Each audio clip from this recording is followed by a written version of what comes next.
우리 하나님 말씀 보도록 하겠습니다. 학계 2장 1절에서부터 4절까지의 말씀입니다. 학계 2장 1절에서부터 4절, 구약 1311쪽입니다.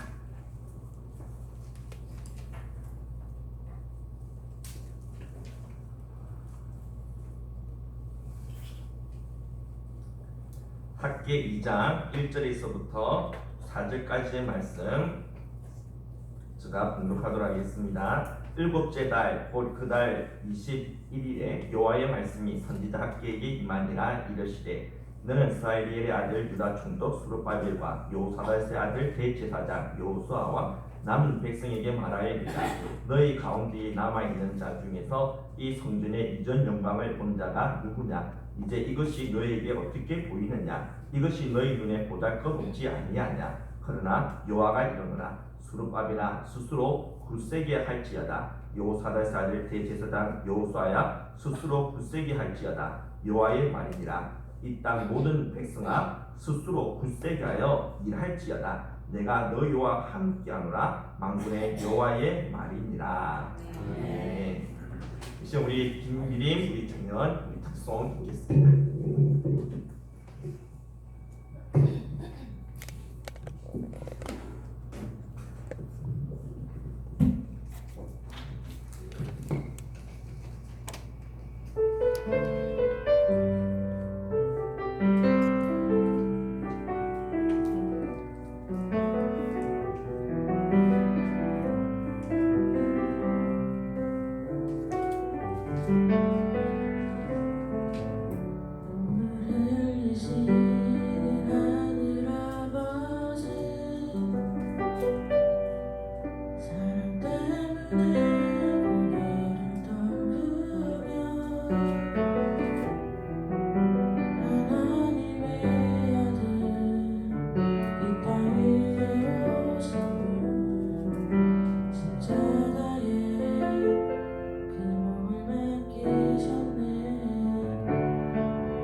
나라를 빼앗겼던 때가 있던 것처럼 이스라엘도 나라를 잃은 적이 있었습니다.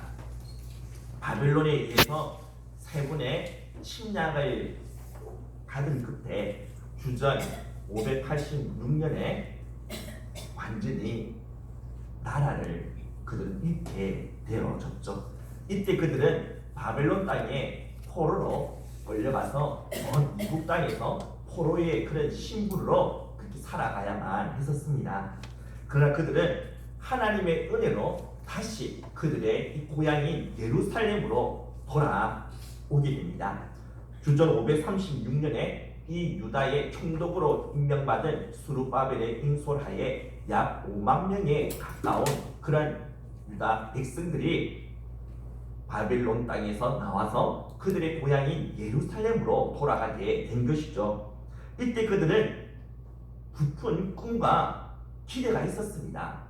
왜냐하면 에스겔과 같은 이런 선지자들이 예루살렘의 회복에 대해서 예언을 했기 때문이죠. 그들은 자신의 당대에 이제 이 예언이 이루어지게 될 것이다라고 그렇게 믿고 있었던 것입니다. 이제 예루살렘으로 돌아가기만 한다면 이 예언이 그대로 자신들에게 성취되어져서 다윗 왕국 때와 같이 번영과 풍요로움을 누릴 수 있게 될 것이라고 그렇게 믿고 있었던 것이죠.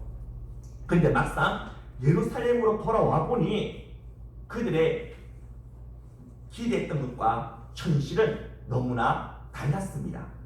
주변의 이방민족들의 핍박과 박해가 계속해서 끊어지지 않았을 뿐만 아니라 경제적으로도 궁핍하였습니다. 씨를 이렇게 많이 뿌려도 추수때가 되면 거둬들인 것이 적었습니다. 돈을 벌어도 마치 밑바짓독에 물을 붓는 것과 같았습니다. 먹어도 만족함이 없었고 마셔도 흡족하지가 않았습니다. 그들은 이렇게 경제적으로 궁핍함을 느낄 뿐만 아니라 인생 전반에 있어서 기쁨, 만족함이 없이 그렇게 하루하루를 살아가게 되었던 것이죠. 바로 이때 하나님께서는 학계 선지자를 그들에게 보내주셨습니다. 그리고 그들이 이렇게 물질적으로 궁핍할 뿐만 아니라 기쁨과 만족이 없이 이렇게 살아갈 수밖에 없었던 이유가 무엇인지를 밝혀주시게 되죠. 1장 9절을 통해서 말씀해주고 있는데요. 우리 앞에 나옵니다. 같이 함께 읽도록 하겠습니다. 너희가 많은 것을 받았으나 도리어 적었고 너희가 그것을 집으로 가져갔으나 내가 풀어버렸느니라. 나 만군의 여호와가 말하노라. 이것이 무슨 까닭이냐. 내 집은 황폐하였을 때 너희는 각각 자기의 집을 짓기 위하여 알랐습니다. 그들이 집으로 가져온 것들을 하나님께서 후하고 그냥 풀어버리셨다는 것입니다. 그들이 집으로 가져오려고 했던 물질, 기쁨, 만족 이런 것들을 하나님께서 풀어버리셨기 때문에 그들은 이런 것을 누리지 못하게 되었다는 것이죠. 그렇다면 하나님께서는 무엇 때문에 풀어버리셨다라고 말씀하고 있습니까? 그 이유에 대해서는 제일 마지막 끝부분에 밝혀주고 있죠. 내 집은 황폐하였을 때 너희는 각각 자기의 집을 짓기 위하여 빨랐습니다. 그들은 하나님의 이 집, 이 성전이 황폐해진 상태로 그냥 방치해두고는 자신의 집을 세우는 데에만 급급했다는 것입니다. 이것이 하나님의 분노를 불러일으키게 만든 원인이라는 거죠. 학계 선지자는 이렇게 문제에 대한 원인을 규명하고 진단하는 것으로만 그치지 않고 일종의 처방전을 제시해 주십니다. 다같이 우리 1장 8절 말씀 함께 읽도록 하겠습니다. 앞에 나옵니다. 앞에 읽어봅시다. 너희는 산에 올라가서 나무를 가져다가 성전을 건축하라. 학계 선지자가 내린 처방전은 성전을 건축하라는 것입니다. 무너진 성전을 다시 재건하는 이 일만이 언약의 저주에서 벗어나 인생의 참된 기쁨과 만족을 누릴 수 있도록 만들어 준다라는 것이죠. 2장 19절에서도 오늘부터는 내가 너에게 복을 주리라 라고 하나님이 약속하십니다.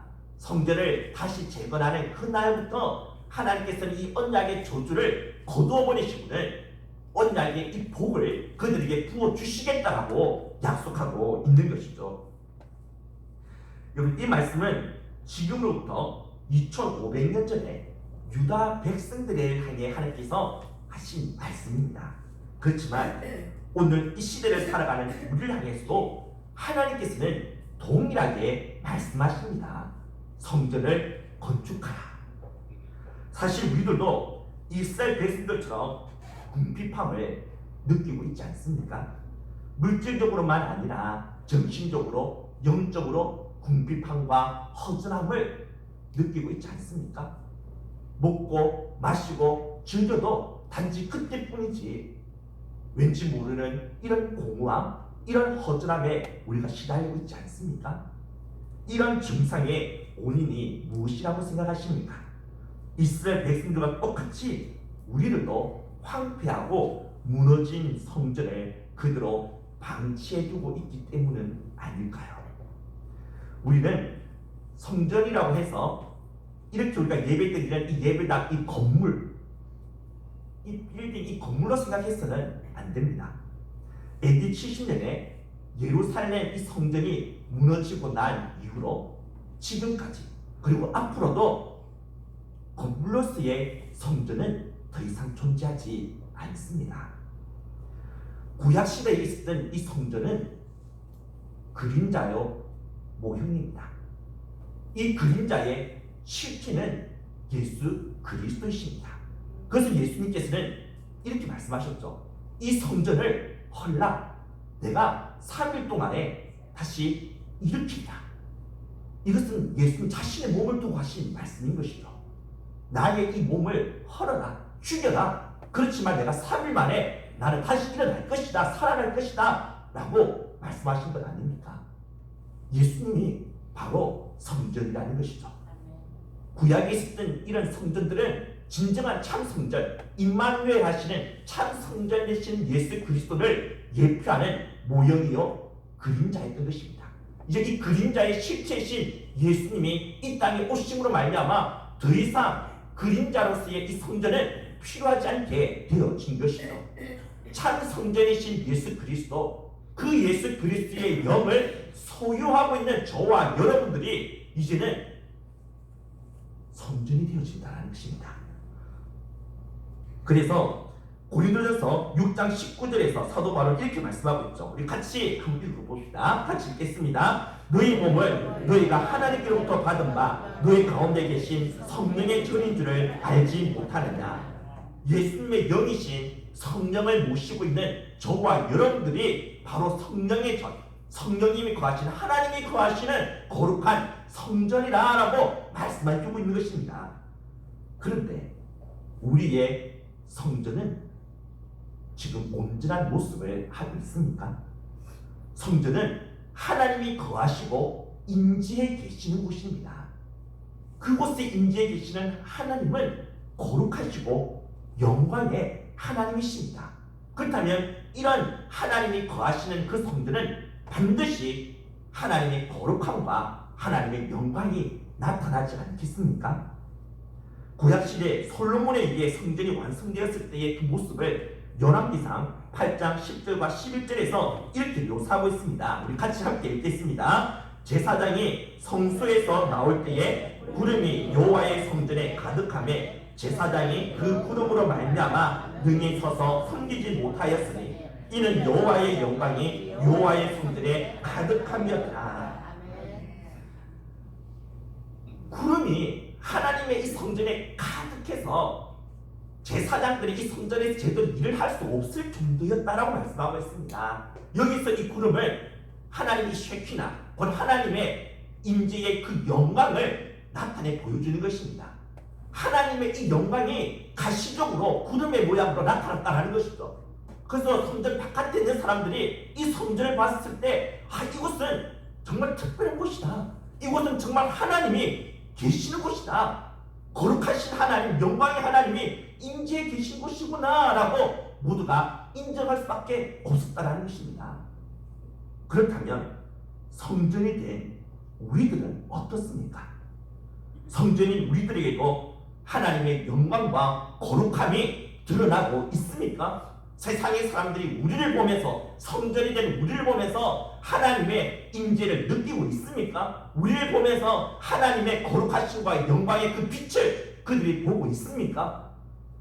우리가 성전이라고 말을 하면서도 나 자신조차 하나님의 임재를 느끼지 못하고 있다면 우리의 이 성전은 문제가 있는 것 아닐까요? 혹시 우리의 성전이 무너져 있는 것은 아니겠습니까? 따라서 우리들도 이스라엘 백성들처럼 성전을 재건해야 합니다. 그런데 우리가 우리의 이 무너진 성전을 재건하기 위해 먼저 우리에게 이 성전 재건을 가로막는 것이 무엇인지, 무엇이 우리로 하여금 이 성전을 재건하는 것을 그렇게 가로막고 있는지를 우리는 알 필요가 있습니다. 우리 다 같이 2장 4절의 말씀, 우리가 읽었던 2장 4절의 말씀 다시 한 번 더 우리 읽도록 하겠습니다. 앞에 나오는데요. 같이 읽겠습니다. 그러나 여호와가 이르노라 스룹바벨아 스스로 굳세게 할지어다. 요사다스의 아들 대제사장 여호수아야 스스로 굳세게 할지어다. 여호와의 말이니라. 이 땅 모든 백성아 스스로 굳세게 하여 일할지어다. 내가 너희와 함께하노라. 만군의 여호와의 말이니라. 지금 하나님께서는 성전을 재건하려는 이 백성들 향해서 굳세게 하라고 3번이나 반복해서 강조하고 있음을 볼 수가 있습니다. 굳세게 하라는 말은 두려워하지 말아라, 강한 마음, 담대한 마음, 흔들리지 않는 마음을 가지라는 뜻이죠. 우리는 여기서 이스라엘 백성들이 왜 자신의 성전을 황폐하고 무너진 상태로 그렇게 방치해둘 수밖에 없었는지, 무엇이 그들로 하여금 이런 성전을 다시 재건하는 일을 가로막고 있었는지를 알 수가 있습니다. 그것은 바로 그들의 마음속에 있었던 두려움이었던 것이죠. 사실 그들은 예루살렘에 제일 처음 들어왔었을 때 성전을 짓는 일부터 시작하였습니다. 그런데 주변의 다른 이 민족들, 이스라엘의 대적자들이 방해하고 공격하기 시작하였습니다. 성전을 짓지 못하도록 그들을 괴롭히고 못살게 굴었던 것이죠. 심지어 페르시아 왕에게 고소장까지 써서 이 성전 공사하는 일은 일종의 반역의 행위로 그렇게 몰아가기까지 했었습니다. 그래서 이 유대 땅을 그렇게 통치하고 있었던 페르시아의 아닥사스다 왕이 예루살렘 성전 공사를 중지시키는 그런 명령을 내리게 된 것이죠. 그래서 10년이 지난 지금까지 그들은 성전 공사를 다시 재개하는 것에 대해 엄두도 내지 못하고 황폐해진 상태 그대로 방치해 놓고 있었던 것입니다. 괜히 성전을 세우려고 했다가 대적자들과 이 왕의 군대로부터 핍박과 박해를 받게 될 것이 뻔하였기에 그들은 이것이 두려워서 성전을 다시 세우지 못하고 있었던 것이죠. 그래서 하나님은 학계 선지를 통해서 굳세게 하라고, 두려워하지 말아라고 말씀하고 있는 것입니다. 사실 우리들도 이 세상 가운데서 나 자신을 온전한 성전으로 세워나가는 것이 결코 쉽지가 않습니다. 만약 성전된 모습으로 살아가게 된다면 세상으로부터 무시를 당하거나 불이익을 당하게 되는 것이 뻔하기 때문이죠. 세상의 이런 무시와 박해에 대한 두려움 때문에 우리는 온전한 성전의 모습으로 살아가려는 것을 꺼려한다는 것입니다. 온전한 성전의 모습으로 살아간다는 것은 하나님 중심의 삶을 살아간다는 것입니다. 이 세상의 사조와 문화, 이 세상의 흐름을 따라 살아가는 것이 아니라 하나님의 말씀을 쫓아 하나님의 그 뜻을 따라 살아가는 것이죠. 세상과 하나님이 충돌할 때 세상의 편에 사는 것이 아니라 하나님의 편에 사는 것을 말합니다. 그러면 세상 사람들은 당연히 우리를 싫어하겠죠. 아니 우리를 혐오하기까지 합니다. 모두가 다 예스라고 하는데 혼자서 노라고 이렇게 말하게 되면 그들이 이런 우리를 좋아할 리가 있겠습니까? 미운 오리 새끼 마냥 그렇게 우리를 취급하지 않겠습니까? 혼전 순결과 같이 성과 결혼에 대한 성경적인 입장을 고수해 보십시오.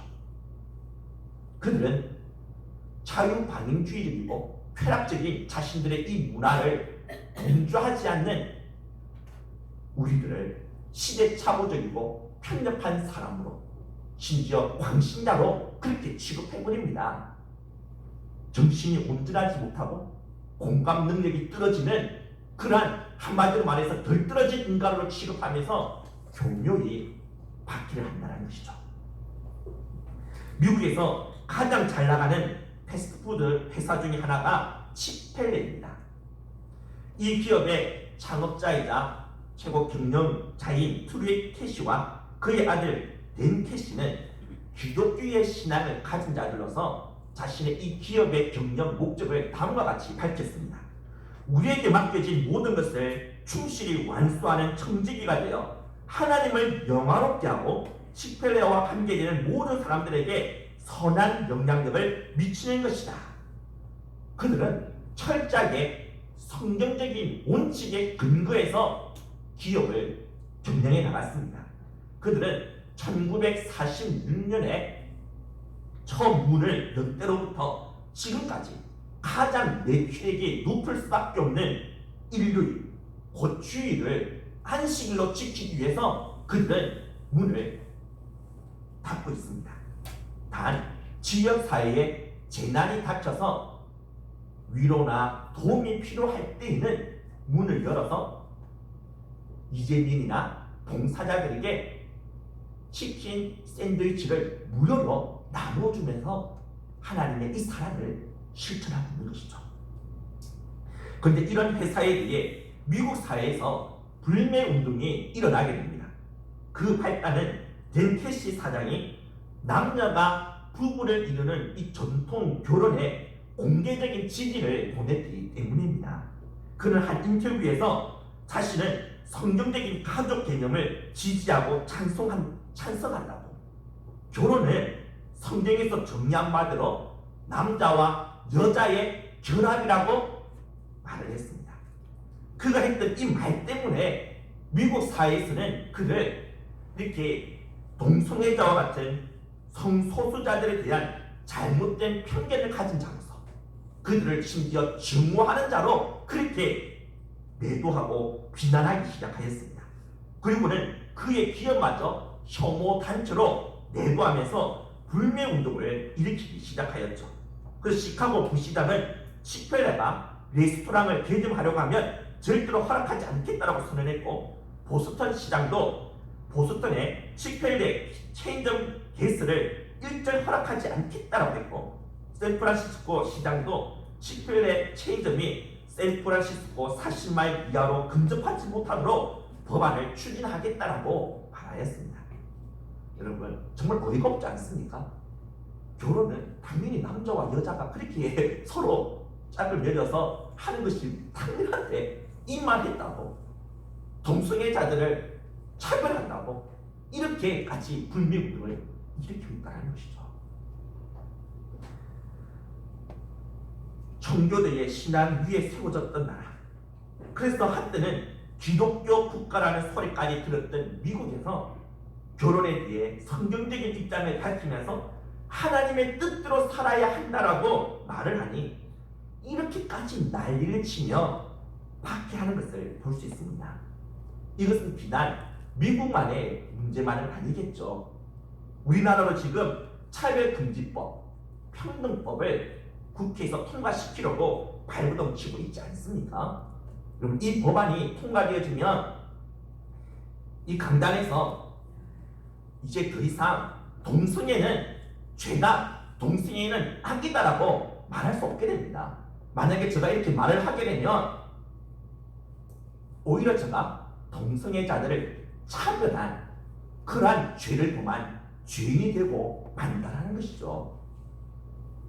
물론 우리 사회에 잘못된 그런 차별에 대해서는 우리가 금지하고 모두가 다 균등한 기회를 가질 수 있는 평등한 사회를 만들어 나가는 데에 함께 힘을 모아야 합니다. 그러나 성경에서 분명히 죄라고 악이라고 말하고 있는 것에 대해서도 상대성과 다양성의 이름으로 정당화시키거나 이렇게 합리화시키는 이런 법안에 대해서는 우리가 반드시 반기를 들 수 있어야 한다는 것이죠. 그런데 대세는 우리가 거스를 수 없을 것입니다. 요한계시록 13장을 보면 마지막 때가 되면 저 그리스도의 세력이 정치, 경제, 종교의 영역에서 절대적인 권력을 행사하면서 우리 성도들을 핍박하고 파괴하는 것을 볼 수가 있습니다. 마지막 때가 다가올수록 우리 성도들이 신앙생활하기에 더 좋은 환경이 조성되는 것이 아니라 지금보다 더 힘들고 어려운 환경이 만들어질 수밖에 없다는 것입니다. 따라서 지금은 우리가 이러한 법안들을 제지한다 하더라도 언젠가는 곧 이러한 법안도 통과되지 않겠습니까? 이제 시간이 갈수록 우리는 참 성도로서 온전한 성전의 모습을 갖춘 그런 성도로 살아가는 것이 더 힘들고 괴로운 시대를 맞이할 수밖에 없다는 것이죠. 그렇다고 지금은 괜찮느냐? 그렇지 않습니다. 하나님께서는 우리를 경건하게 살아가고자 하는 자는 반드시 핍박을 받는다라고 말씀하셨죠. 지금 우리가 참 성전의 모습을 하면서 진짜 하나님의 편에서 우리가 살아가게 되면 괴롭습니다. 고달픕니다. 손해를 봐야 하고 희생을 당해야만 합니다. 그런데 많은 성도들은 이것이 두려워서 성전이 무너져 있어도 다시 세우려고 하지 않습니다. 황폐된 성전 그대로 방치해두고 있는 것이죠. 이러한 우리를 향해 하나님께서는 두려워하지 말라고 담대하라고 말씀하고 있습니다. 세상이 우리를 무시하고 핍박해도 두려워하지 말라는 것이죠. 용기를 가지라는 것입니다. 용기와 관련해서 헐린 위스는 이런 말을 했습니다. 용기는 두려움이 없는 상태가 아니라 두려움보다 더 중요한 무언가가 있음을 판단하는 것이다. 두려움을 느끼는 감정 자체는 아무 문제가 없습니다. 두려움의 이 감정은 지극히 자연스럽고 당연한 것입니다. 그러나 우리는 이 두려움에 빠져 머물러 있어서는 안 된다는 것이죠. 두려움을 느낀다 하더라도 우리는 이 두려움을 극복하고 이 두려움을 넘어서야 합니다. 이를 위해서는 헐리위스가 말한 것처럼 두려움보다 더 중요한 무언가가 있음을 인식해야 합니다. 그것이 무엇인지는 우리가 읽었던 2장 4절 후반부에서 말씀해 주고 있죠. 우리 앞에 나오는데요. 같이 함께 우리 읽도록 하겠습니다. 이 땅 모든 백성아 스스로 굳세게 하여 일할지어다. 내가 너희와 함께하노라. 만군의 여호와의 말이니라. 굳세게 하라. 두려워하지 말라.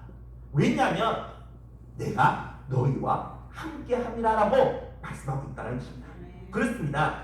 우리가 느끼는 두려움보다 더 중요한 것은 만군의 여호와 하나님이 나와 우리와 함께 하고 계신다라는 것입니다. 아무리 우리가 두려움을 느낀다 하더라도 하나님이 나와 함께 하고 계심을 우리가 진정 믿고 확신한다면 우리는 그 어떤 두려움도 반드시 이겨낼 수가 있다라는 것이죠. 제가 이전에 인디안 소년들이 성인식을 어떻게 치르는지에 대해 언급한 적이 있었습니다. 인디안 소년들은 13살이 되어지면 아버지와 함께 아주 깊은 숲속으로 들어가게 됩니다. 밤이 되면 이 아버지는 이 아들을 홀로 숲속에 내버려 두고 아들 곁을 떠나게 됩니다. 이제 홀로 남게 된 이 아들은 깊은 숲속에서 두려워 떨면서 밤을 홀로 지새우게 됩니다. 언제 사나운 짐승들이 들이닥칠지 모르기에 온 신경이 곤두선 채 벌벌 떨면서 공포의 밤을 홀로 지새우게 되죠.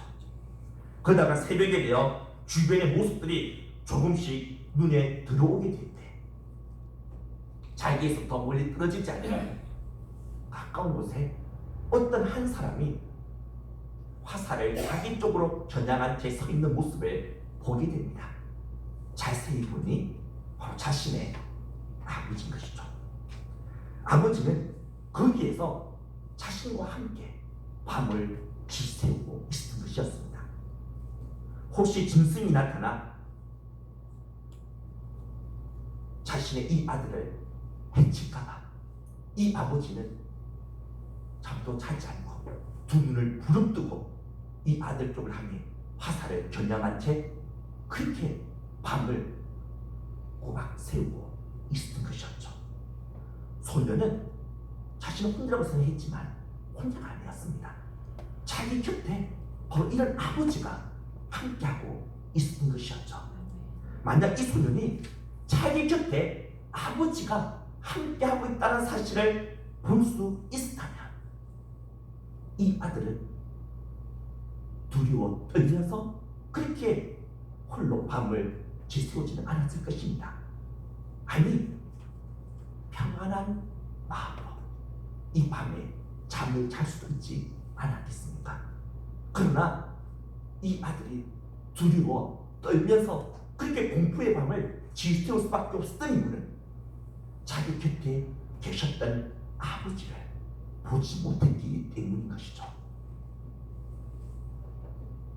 만약 이 소년이 자기 곁에서 자신을 지켜주고 계신 아버지를 볼 수 있다면 그는 이 두려움에서 벗어날 수 있었을 것입니다. 마찬가지입니다. 우리를 두렵게 하고 불안하게 만드는 것이 나를 지금 애워싸고 있다 할지라도 우리가 내 곁에 계신 하나님을 볼 수만 있다면 우리는 이 두려움에서부터 벗어날 수가 있게 된다는 것입니다. 그 어떤 두려움도 이겨낼 수가 있다라는 것이죠. 지금 내가 학교나 직장에서 성전된 모습으로 살아가는 것에 대해서 두려워하고 있다면 지금 내 곁에 계신 하나님을 보지 못하고 있는 것입니다. 마치 이 소년처럼 말이죠. 우리의 눈을 들어 내 곁에 계신 하나님, 졸지도 아니하시고 주무시지도 아니하시고 불같은 눈동자로 나를 지금 바라보고 계신 그 하나님을 우리 또한 바라볼 수 있어야 할 것입니다. 그러면 우리는 담대해질 수 있습니다. 아무리 세상이 우리를 핍박하고 박해도 우리는 무너져 있는 이 나의 성질을 재건하는 일을 결코 멈추지 않을 것이며 결국에는 온전한 성전된 그런 모습으로 이 세상 한가운데서 당당히 서게 될 것입니다. 그런데 우리는 착각해서는 안 됩니다. 하나님이 내 곁에 계시고 나와 함께 하신다고 해서 나를 두렵게 하고 불안하게 만드는 이런 상황이나 환경이 사라지느냐? 꼭 그렇지는 않습니다. 하나님이 내 곁에 계셔도 여전히 핍박이나 박해 주어질 수가 있습니다. 내가 하나님의 편에 선 것으로 인해서 손해를 보거나 희생을 당할 수 있다는 것이죠. 그렇다면 하나님이 내 곁에서 나를 위해서 하신 일은 대체 무엇입니까? 그저 그냥 옆에만 지켜보고만 계시는 겁니까? 아닙니다. 하나님은 내 곁에서 나를 붙들어주고 계십니다. 그래서 결국에는 내가 승리하고 이기는 자가 될 수 있도록 만들어 주신다는 것이죠. 사도 바울이 로마서를 기록할 당시에 이 로마 교회의 이 성도들은 황제를 숭배하지 아니한다는 이유 때문에 엄청난 핍박과 박해를 받고 있었습니다. 화형을 당해 죽음을 당하기도 하고 사자와 호랑이의 밥으로 던져짐을 당하기도 하였었죠. 이렇게 고통과 핍박을 당하고 있는 그들 향해 사도 바울이 담대한 오조로 다음과 같이 권면합니다. 로마서 8장 36절과 37절인데요. 우리 같이 함께 읽도록 하겠습니다. 기록된 바 우리가 종일 쥐를 위하여 죽임을 당하게 되며 도살 당할 양같이 여김을 받았나이다 함과 같으니라. 그러나 이 모든 일에 우리를 사랑하시는 이로 말미암아 우리가 넉넉히 이기느니라. 도살 당할 양과 같은 신세가 되어 있는 성도들, 사실 얼마나 무섭고 두렵겠습니까? 그러나 사도 바울은 그들이 이 두려움을 이겨낼 수 있도록 두려움보다 더 중요한 사실 하나를 그들에게 깨우쳐주고 있습니다. 그것은 바로 우리를 사랑하시고 우리와 함께 하시는 하나님으로 인해 넉넉히 이긴다라는 것이죠. 그런데 사실 여러분, 그들이 이겼습니까? 도살당할 그런 양과 같은 신세에서 벗어나 모두가 다 목숨을 다 건졌습니까? 더 이상 핍박과 박해를 받지 않고 편안하게 잘 먹고 다 잘 살았습니까? 아니죠. 그들은 하나님의 사랑을 받고 하나님이 함께 해주셔도 고난과 박해를 당해만 했고 심지어 죽음을 또한 당해만 했었습니다. 세상적인 관점에서 볼 때 그들은 결코 이기는 자가 아니었습니다. 실패한 자였죠. 패배한 자였죠. 안 그렇습니까? 근데 하나님께서는 이들이 결코 패배한 자가 아니라 이긴 자라고 그렇게 말씀하고 있다는 것입니다. 여기서 이긴다라는 것은 어떤 핍박이나 고난 가운데서도 끝까지 하나님의 편에 서는 것을 말합니다. 하나님을 대적하는 세상에 무릎 꿇지 아니하고 온전히 하나님의 편에 서서 참된 성전된 모습을 보여주면서 살아가는 것, 이것이 바로 이기는 자의 모습이라는 것이죠. 하나님이 우리 곁에서 우리를 위해 하신 일이 무엇이냐? 바로 우리가 이렇게 이기는 자, 승리하는 자가 되도록 도와주신다라는 겁니다. 우리는 이기는 자가 되어야 합니다. 왜냐하면 요한계시록 2장에 보면 이기는 자가 에덴 동산에 있는 그 생명나무, 하나님 나라에 있는 그 생명나무의 열매를 먹게 될 뿐만 아니라 예수님의 그 보좌에 함께 앉아서 천하만국을 다스리는 권세를 얻게 된다라고 말씀하고 있다는 것이죠. 이 얼마나 놀랍고 영광스러운 일인지 모릅니다. 그래서 사도 바울은 이렇게 말씀합니다. 생각하건대 현재의 고난은 장차 우리에게 나타날 영광과 비교할 수 없도다. 이기는 자에게 주어지는 이러한 영광을 바라본다면 지금 우리가 하나님의 편에 섬으로 말미암아 당하게 되는 이런 고난과 아픔은 아무것도 아니지 않겠습니까? 이제 하나님을 바라봅시다. 지금 나와 함께 하시는 하나님, 강한 팔로 나를 붙들어주고 계시는 그 하나님을 바라봅시다. 그리고 이기는 자에게 주어지는 이 아름다운, 이 놀라운 그 영광의 세계를 바라봅시다. 우리가 누리게 될 그 영광을 우리가 바라본다면 우리는 이 땅에서 기꺼이 하나님 편에 설 수 있지 않겠습니까? 비록 고난을 당하고 오염을 당하고 손해를 당하고 세상 사람들로부터 무시와 손가락질을 당한다 하더라도 우리에게는 이런 고난과는 비교할 수 없는 너무나도 위대한 아름다운 영광이 우리에게 주어지게 될 것이기 때문에 그렇죠. 이 영광을 우리가 바라보면서 끝까지 하나님의 편에 서서 참 성전의 모습을 보여주며 진정 이기는 자로 살아가는 그런 저와 여러분들이 다 되어질 수 있기를 주님의 이름으로 축복합니다.